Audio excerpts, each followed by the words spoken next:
Mektupları, resimleri kaldıramam ki. Sevdim seni başkasına yar edemem ki. İki dünya bir araya gelse imkansız. Seni benden başkasına yar edemem ki. Sevgilim kıskanırlar, yalanlar anlatırlar. Bizi ayıramazlar aşkın dizinden.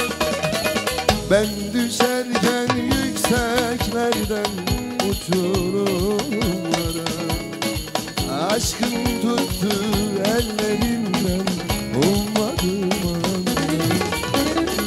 Şimdi senle hayat rüya, düşlerim gerçek. Sanki ben hiç yaşamadım seni tanıyana.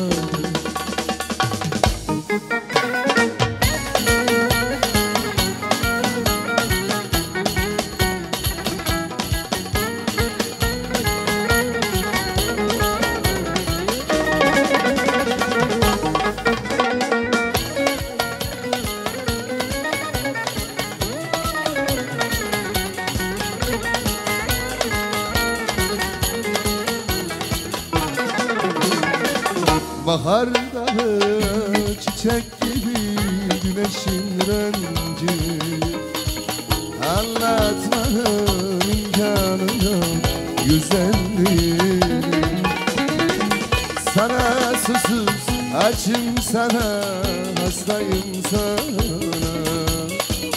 Hiçbir sebep seni benden ayıramaz. Sevgilim kıskanırlar, yalanlar anlatırlar. Bizi ayıramazlar aşkın izinden.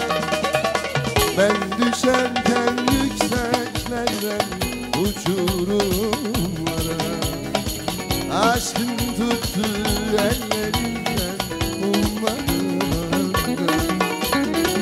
Şimdi sen hayat rüya, düşlerim gerçek. Sanki ben hiç yaşamadım seni tanıyana.